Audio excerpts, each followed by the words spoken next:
Guys, welcome back to our channel and thank you so much. I would like to hold the microphone. Let me finish the greetings first. Thank you so much for joining today. All right, if you are new here, guys, please do not forget to subscribe. Please subscribe and support the movement. So today, for those of you that are going to be applying for Canada study visa or the study permit to Canada, this is a video you need. And remember, I've always been insisting about your letter of explanation or statement of purpose for study permit. It still depends on how you call it, but this is a very important letter you must write to the visa officer to convince them why they should give you the visa. Now there are various components of this letter, but before I start with the components, all right, I would like to tell you that if you didn't know, my name is Milton Fonkwa. Thank you so much for joining the platform. I'm a Cameroonian YouTuber. All right, thank you so much. So we are going to go straight without wasting time. Like I said, there are various components of the visa application, especially the things you are going to be writing on the letter of explanation. You need to let the visa officer know a lot of things. And first of all, how do you start by writing your letter of explanation? Make sure you address it, all right, your details to the right and the visa officer details to the left. I hope you understand. Is it the Canadian High Commission you are applying, you are addressing the letter to, or is it a visa officer? It depends. You already know how you are going to write it. Then what is going to be your subject? Your subject is study permit statement of purpose, or statement of purpose for a study permit to Canada. All right, remember, I have always said that this letter of explanation is one of the key factors that is going to give you a study permit, a temporary residence permit anyways, because you are going to get the study permit only when you arrive the airport in Canada. So that is something you should pay attention to. Now, how do you start the letter? Remember, this is a formal letter. For those of you who have taken IELTS, both the writing or the writing or the written part, not the written part, the academic and the general, you would understand what a formal letter is. If you have forgotten, a formal letter begins with dear sir, madam, all right. Then an informal letter begins with dear Eric, dear auntie, dear Mr. This. You understand? So you have to start the letter formally, dear sir / madam. You maybe push down to one line, then you start. I am this, my name is this, a citizen of this, and I'm just giving you a rough sample, all right, on how you are going to start it. Who wish to bolster his career or push his career further to from a higher degree or to a higher college in Canada. Then you also make them understand, why did you decide to take this thing? After intense or maybe efforts and analysis, I have been securing, or I have secured. You make them understand that after analysis, after thinking of what to do next, you have finally applied to a college and secured admissions.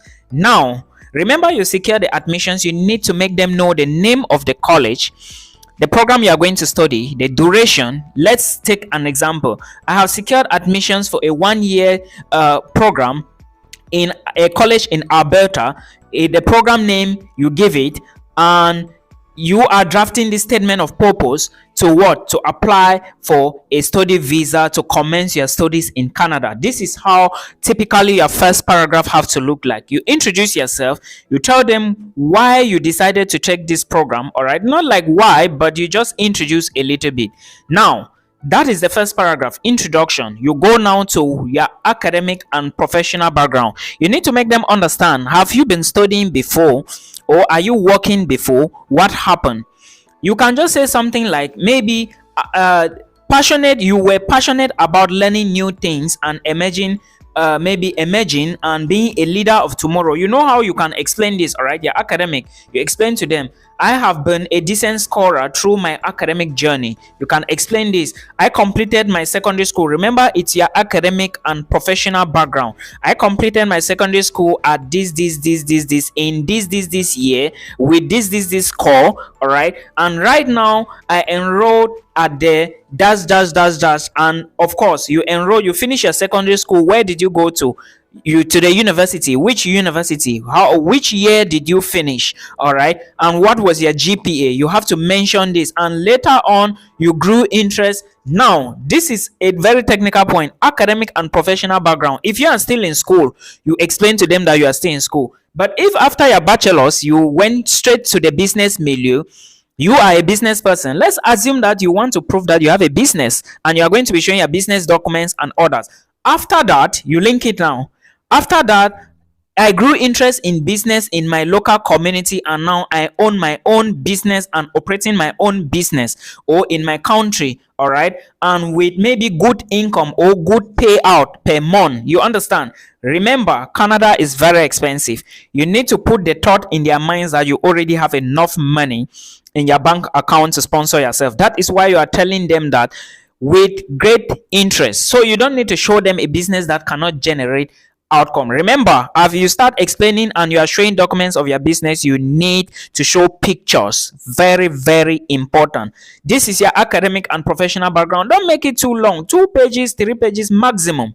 All right. Then now you can then go to my family and sponsorship details. I'm just checking a rough samples to explain these things to you. This is a rough sample. I just try to draft it out so that you understand what you are doing. Remember, you've explained your professional background. Now is your family and sponsorship details.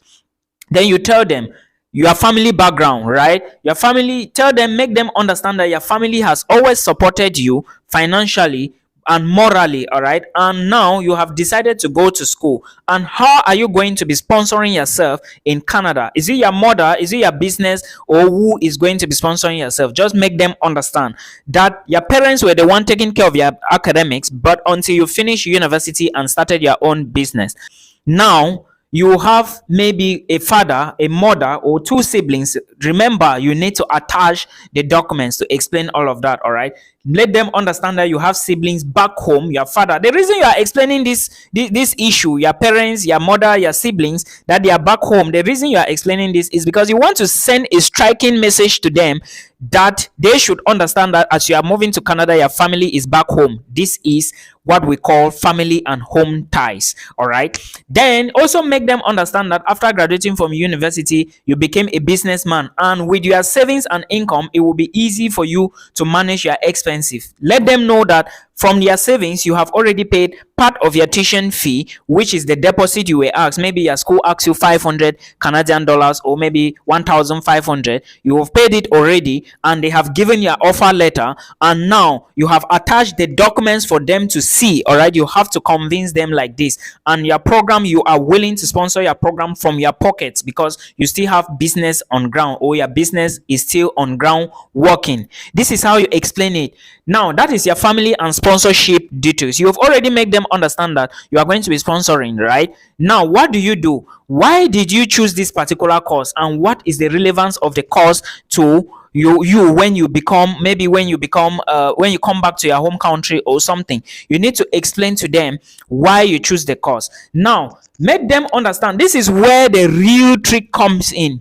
All right, I have always said that if you are choosing a course, for example, if you graduated last year and you are choosing a course, let's assume that you did maybe biology at the University of Boya last year, and you are choosing a course now. It doesn't matter if you are choosing a diploma. It doesn't matter if you are going to a university or not. What matters is the course that relates to your program you studied in a university, and it shouldn't be direct biology again. It has to be something different. All right, because you want to explain to them that you did biology, but you are not satisfied because you didn't do this course, and without you doing this course, you may not have what you want to achieve within your country. You may not have the knowledge to support the project going on in your country in one way or the other, because as a citizen, you owe your country a lot. As a citizen, a lot of responsibility. I hope you understand this. Yes, so you need to make them understand. Now let's assume you graduated 5 years ago and you are working now. What do you need from them, or what do you need to tell them? You need to tell them that though you graduated with biology 5 years ago, now you are an accountant, and though you didn't have a degree in accounting, but you would like to take the course accounting so as to better and further your knowledge about it, so that when you return back to the company in which you are working in, you may be promoted, or you can get an increment in salary. I hope you understand. Remember, this is a case by case basis. Those who have knowledge in business, they also have a way they are going to explain their own. You are explaining this so that they can give you the study visa. You need to do everything possible to get this visa, because it's not going to be easy. I'm just telling you now, it's not going to be easy. All right, let them understand that due to your burning desire for this program, you really want to take the course, so they can give you the offer. Now you've explained all those details. Why did you choose Canada? You have to explain. All right, Canada is a home of higher education, quality education. Industrial wise, it is tough, and a lot of other things. When you have the certificates in Canada, it is good to go. Give them reasons why you choose Canada more than the UK or Australia. You can talk of the primary focus of theoretical studies and a whole lot of things, academic options, and a whole lot. All right, you can explain all of this. It is, but make sure you tell them why you choose Canada: the friendly living conditions, the free crime zone, a friendly environment, multicultural learning environment, and a whole lot of aspects. You need to put this into consideration. Now, why did you choose that particular university? This is another thing. You need to make them understand why you choose the university and not another school in Ontario. All right, or why you choose the school in Ontario and not another school in Alberta.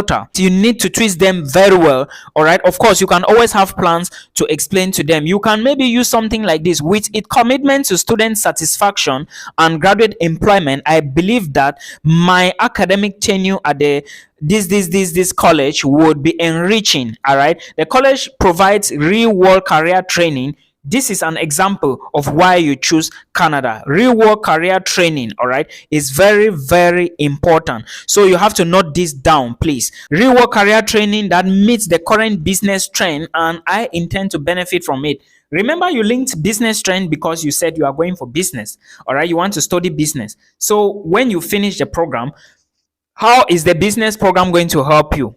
This is something you should put into consideration. The college well experienced faculty and of course the loving environment at the college would make my academic journey a memorable one. As the college network with other international partners, I will be able to adapt to the new life in Canada. And I was excited to pursue the program at this college. This is what you need to explain. You have already made them know your intentions and why you are applying for the program, right? Excellent. Now, your future plans. What do you intend to do after you finish this program? Those of you who have come to me via a consultation, as a reminder, guys, I have a one-on-one consultation. You can book from the video description box to understand better. Now, what are your future plans? Remember, I've always said that for you to gain this visa, you need to explain to the visa officer why you need the visa, because you want a situation where they will not waste a lot of time. Because if you do not explain why you need a visa and your future plans, it is going to jeopardize with this. All right, don't submit the form without explaining your future plans. Now, choosing a program again, let's come back. Let's assume that you work as a supermarket manager now, and you are working in this place for over 4 years, and you need to come back to your home country. Well, you can show them proof that you've already, when your contract expires, you are going to return. I hope you understand. You are going to return to your home country and use the knowledge from that program to build maybe a better economy, or maybe build something that is going to help the community a lot. These are some of the things you need to put into consideration. Then you write your final appeal. All right, make sure you tie these things to your home country, the help of the process to your home country before you write your final appeal. It's very important. And for the final appeal, you are not writing anything. You are just telling them that thank you for them for looking into your application. All right, then what again matters a lot is you have to explain to them how the money issues went about. All right, because for example, if you are writing a final appeal to the consular officer and you didn't explain at the beginning that you've already paid part of your tuition fee, then you need to explain at this particular junction. But I will not advise you to put it here. Follow the order from the top that I gave you so that you do the right thing. I hope this will help you. Till we meet again in another one. Peace out.